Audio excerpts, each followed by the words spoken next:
মঞ্চে উপবিষ্ট বর্তমান আমাদের আইএসএফের যিনি পরিচালন শক্তির এক অন্যতম, যিনি সাংগঠনিক দায়িত্ব সুনিপুণভাবে সামলাচ্ছেন, আমাদের তমলুক লোকসভা কেন্দ্রের আইএসএফের অবজারভার আমার প্রিয় নাসির ভাই এবং উপস্থিত মঞ্চে উপবিষ্ট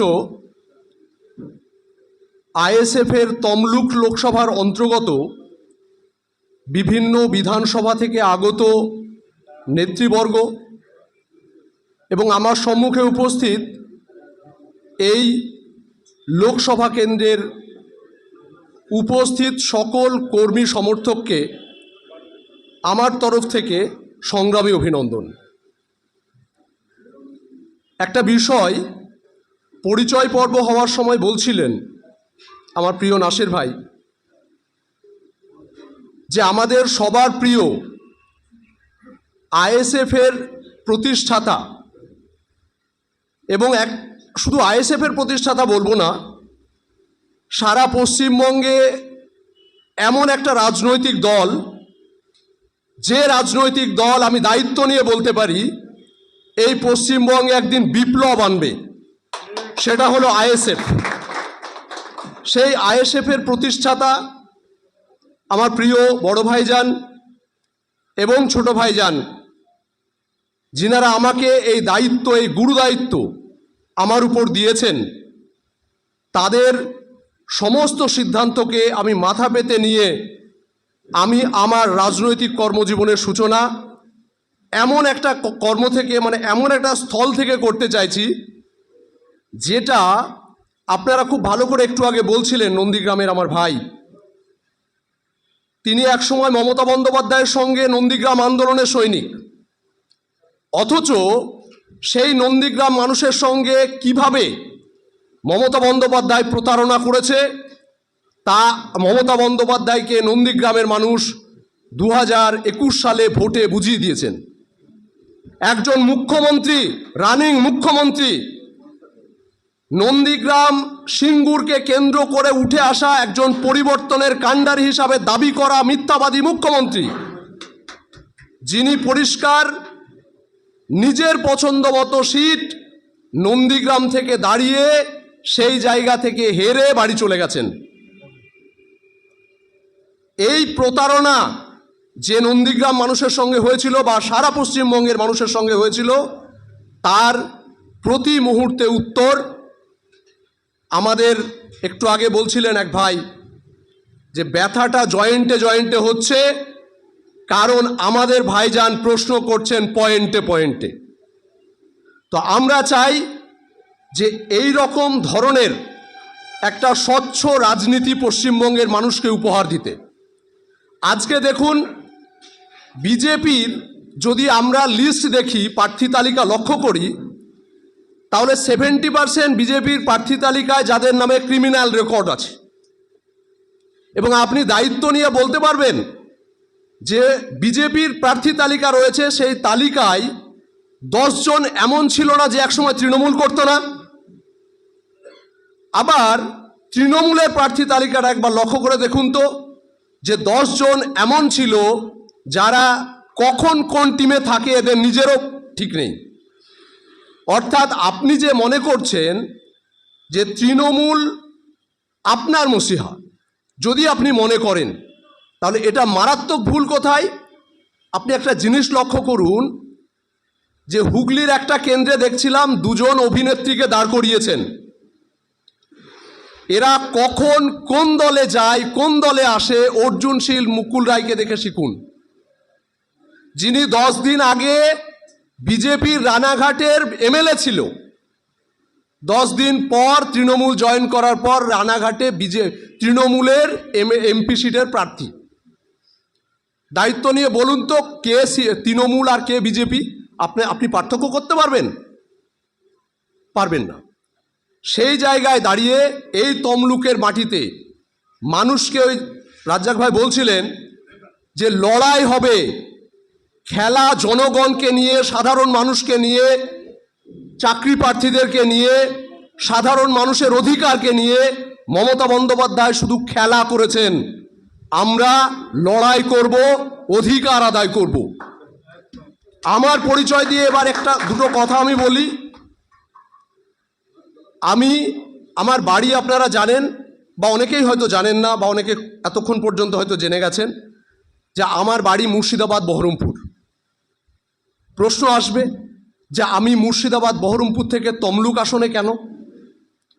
এই প্রশ্নের উত্তরে যদি আমি একটু যেতে যাই তাহলে বলবো যে আমি উঠে এসেছি কোথা থেকে? উঠে এসেছি কিন্তু ধর্মতলার 42 ডিগ্রি তাপমাত্রার ফুটপাত থেকে। আমার পরিচয়, আমি একজন পশ্চিমবঙ্গের বেকার যুব সমাজের প্রতিনিধি। আমি পশ্চিমবঙ্গের বেকার যুব সমাজের প্রতিনিধিত্ব করতে এসেছি। তমলুকবাসীর কাছে আমার আবেদন, এবং আমাদের যারা নেতৃত্ব রয়েছে প্রত্যেকের কাছে আবেদন, যে আপনারা আমাদের পাশে থাকবেন, আইএসএফের পাশে থাকবেন, আমার পাশে থাকবেন, ভাইজানের পাশে থাকবেন। আমরা চাই এই তমলুক আসনকে দৃষ্টান্তমূলক আসন তৈরি করতে। জুন মাসে তার প্রমাণ তমলুকবাসী আমাদেরকে দেবে। আমরা এই আশা, এই বিশ্বাস রাখি। যখন 2014 সালে 2011 সালে প্লট পরিবর্তন হলো রাজনৈতিক, মমতা বন্দ্যোপাধ্যায় আসলেন। আসার পর পরীক্ষা, মানে যুব সমাজের যে পরীক্ষা হতো না একটা টাইপে, পরীক্ষা দিয়ে স্কুল মাস্টার হতো, স্কুলের ক্লার্ক হতো, পঞ্চায়েতের সেক্রেটারি হতো, এক্সিকিউটিভ অফিসার হতো, এই যে পরীক্ষাগুলো হতো, সেই পরীক্ষাগুলো একসময় এরা বন্ধ করে দিল। বন্ধ করার পর যখন মানুষের মধ্যে ক্ষুধা জন্ম নিল, যে চাকরি হচ্ছে না, চাকরি পাচ্ছি না, পেটের জ্বালা তৈরি হচ্ছে, তখন এই মানুষগুলাকে 4 বছর পর বলল একটা পরীক্ষা নেব। যখন পরীক্ষা নেওয়ার কথা বলল তখন মানুষ ভাবলো, এবং তৃণমূল একটা স্ট্রাকচারাল দুর্নীতি করতে চেয়েছিল, যে মানুষকে আগে এটা ঢুকিয়ে দাও যে এই রাজ্যে কর্মসংস্থান নেই। যখন কর্মসংস্থানের অভাব হবে তখন মানুষ নিজের গ্যাটের টাকা খরচ করে চাকরি পাওয়ার আশায় দুর্নীতির শিকার হতে বাধ্য হবে। এক সময় আপনারা লক্ষ্য করেছেন যে 2014 সালে আমরা যখন রাস্তায় নেমেছিলাম যে এই দুর্নীতি হয়েছে পশ্চিমবঙ্গে, এবং দুর্নীতির কারণে লক্ষ লক্ষ যুব সমাজ আজকে বেকার। কারা রাজনীতি, মানে কারা চাকরি করছে, যাদের নাম যদি বলি, মিষ্টি মুখার্জি চাকরি করছে। মিষ্টি মুখার্জি কে? মমতা বন্দ্যোপাধ্যায়ের ভাইজি। চাকরি কে করছে? অমিত মণ্ডল। অমিত মণ্ডলকে ডায়মন্ড হারবারের গ্রুপ সি চাকরি করছে, ডায়মন্ড হারবারের ব্লক প্রেসিডেন্ট অফ তৃণমূল, যিনি ভাইপোর খুব কাছের লোক। ভাবতে পেরেছেন কোন লেভেলে দুর্নীতি হয়েছে? যার জন্যে সারা পশ্চিমবঙ্গের মানুষ, আমরা এক সময় চেয়েছিলাম এই পশ্চিমবঙ্গের মানুষকে এক করতে। এক করার পর আমরা লড়াই শুরু করেছিলাম ধর্মতলার মাটি থেকে, যে মাটি থেকে আপনাদের মেদিনীপুরের মাতঙ্গিনী হাজরা মূর্তির পাদদেশে, মাতঙ্গিনীর বীর মাতঙ্গিনীর হাজরা মূর্তি, সেই মূর্তির পাদদেশে আমরা শুরু করেছিলাম প্রথম আন্দোলন। তারপর অনেকটা জল যমুনা দিয়ে, গঙ্গা দিয়ে গড়িয়েছে। দেখেছেন রাজ্যের মন্ত্রী থেকে শুরু করে বড় বড় আমলারা পর্যন্ত দুর্নীতির দায়ে তারা জেলে। কিন্তু দিনের শেষে সব থেকে বেশি বঞ্চিত হয়েছি কিন্তু আমরা। কেন? যদি বলেন কেন, তার কারণ হলো, আমার তমলুকে আসার কারণ এখানে লুকিয়ে আছে। কারণ এখানে একজন বিচারপতি প্রার্থী রয়েছেন বিজেপির। তিনি একসময় এই আমাদের করা মামলার ভিত্তিতে, মানে আমরা যে ডকুমেন্টসগুলা কোর্টে উকিলদের মাধ্যমে প্রোভাইড করেছিলাম, দিয়েছিলাম, সেই ডকুমেন্টসের ভিত্তিতে উনি সিবিআই অর্ডার করেছিলেন। আপনারা জানেন মানুষ থেকে রাতারাতি ভগবান হয়ে গেলেন, কিন্তু ভগবান শয়তান হতে বেশি সময় লাগেনি, আমরা দেখেছি। তারপরেই লক্ষ্য করলাম তিনি বিচারকের মতো আসন ছেড়ে দিয়ে রাজনীতির প্ল্যাটফর্মে আসলেন। রাজনীতি করা একজন ব্যক্তির গণতান্ত্রিক অধিকার, উনি করতেই পারেন, কিন্তু প্রশ্ন হলো আপনি আমাদেরকে যে রাস্তায় বসিয়ে রেখেছিলেন। আপনি একসময় বলেছিলেন যে শুধুমাত্র মামলা করে চাকরি হয় না, শুধুমাত্র মামলা করে লড়াই হয় না, রাস্তায় নামতে হয়। আমরা আপনার কথা মতো রাস্তায় নেমেছিলাম, কিন্তু আপনি আমাদেরকে রাস্তা থেকে রাস্তায় ফেলে আপনি চলে গেলেন কোথায়? মসনদে বসার লোভে। আমরা কিন্তু সেই রাস্তাতেই বসে আছি এখন। তাহলে আমাদের যে কর্মসংস্থান, জীবন জীবিকার লড়াই, সেই লড়াইটাকে অসম্পূর্ণ রেখে আপনি আপনার স্বার্থ চরিতার্থ করার জন্য আপনি চলে গেলেন, আর আমাদেরকে ভাসিয়ে রেখে গেলেন কোথায়? ধর্মতলার 42 ডিগ্রি তাপমাত্রায় তপ্ত রৌদ্রে, যেখানে আমরা এখনো বসে আছি। তাহলে সেই জায়গা থেকে উনাকে আমার প্রশ্ন করার আছে এখানে, যে আপনি আমাদেরকে লড়াই শিখিয়ে লড়াইকে অসমাপ্ত করে ভীরু কাপুরুষের মতো পালিয়েছেন। আমি প্রশ্ন করব উনাকে, বিচারপতিকে, এই কেন্দ্রে রয়েছে কে? এই কেন্দ্রে রয়েছে একজন চাকরি চোর। আমি প্রতিদিন দেবাংশুকে বলবো যে দেবাংশু একটা চাকরি চোর। কেন চাকরি চোর? কেন চাকরি চোর? একটা কথা বলুন, যে চুরি করে আর যে চুরিকে সমর্থন করে, দুটোই চোর, দুটোই চোর। তাহলে প্রতিদিন পার্থ চ্যাটার্জি, মানিক, তারপরে ভট্টাচার্য, তারপরে সুবীরেশ ভট্টাচার্য, এদেরকে যে প্রতিদিন মিডিয়া চ্যানেলে বসে ডিফেন্ড করে, যে প্রতিদিন মিডিয়া চ্যানেলে বসে তাদেরকে বাঁচানোর চেষ্টা করে, সে নিজেও চোর। আমি মনে করি, পশ্চিমবঙ্গের যুব সমাজ মনে করে সে নিজেও চোর। চোরকে চোর বলার জন্য তমলুকে আমি এসেছি। আরও একটা কথা বলি, যে একটা তালপাতা সেপাই দেখেছেন তো? তালপাতা সেপাই তো আপনারা, আমি ব্যক্তিগতভাবে দায়িত্ব নিয়ে বলছি যে যতগুলা লড়াই আমরা রাস্তায় লড়েছি, এই নিয়োগ দুর্নীতি নিয়ে রাস্তায় লড়েছি, চাকরি প্রার্থীরা রাস্তায় লড়েছে, সেই লড়াইয়ের সায়ন ব্যানার্জিকে আজ এই মঞ্চ থেকে পরিষ্কার বলতে চাইছি, একটা ভিডিও ফুটেজ দেখান যে আপনি এই আমাদের চাকরি প্রার্থীদের সঙ্গে লাইনে হেঁটেছেন। একটা ভিডিও ফুটেজ দেখান। আমি আপনাকে আমার প্রোফাইল থেকে 100 ভিডিও ফুটেজ দেখাবো যেখানে আমি রাস্তায় হেঁটেছি, লড়াই করেছি 14 সাল থেকে। আমি দেখাবো। আপনাকে আরো একটা চ্যালেঞ্জ দিচ্ছি, আপনি সিপিএম এর নির্বাচিত আইনজীবী হিসাবে প্রার্থী পেয়েছেন, আপনি একটা দৃষ্টান্তমূলক অর্ডার কপি দেখান, যে অর্ডার কপিতে সিবিআই হয়েছে আপনার করা মামলায়। আপনি যদি দেখাতে পারেন, আমি তমলুক থেকে বেরিয়ে চলে যাব বহরমপুরে, আমি আমার বাড়িতে চলে যাব, রাজনীতি ছেড়ে দেব, রাজনীতির প্ল্যাটফর্ম ছেড়ে দেব। আপনি দেখাতে পারবেন না, সেটা আপনিও জানেন। তাই এই চিত্র যে তমলুকে তৈরি করার চেষ্টা করেছে, সেই ন্যারেশনটাকে ভাঙতে আমার মতো একজন মানুষের দরকার ছিল বলে আমি মনে করেছি, এবং ভাইজানরা সেইটা মনে করেছে বলে ভাইজানরা আমাকে নির্বাচিত করেছে এই কেন্দ্রে। যার জন্যে লড়াইটা চোখে চোখ রেখে করব। খেলা জনগণের সঙ্গে ওরা করেছে, আমরা সেই খেলা আর খেলতে দেব না তমলুকের মাটিতে। আমরা তমলুক থেকে সারা পশ্চিমবঙ্গে বার্তা দেব যে আর জনগণের সঙ্গে খেলা নয়, এবার লড়াই হবে, অধিকারের লড়াই হবে, নিজের মর্যাদা রক্ষার লড়াই হবে। যার কারণে আমি পরে এই বিষয়ে বিস্তারিত আলোচনা আপনাদের সঙ্গে করব। আজকে মূলত শুধুমাত্র একটা পরিচয় পর্ব ছিল। নাসির ভাই, আমি অনেক সময় নিয়ে ফেললাম।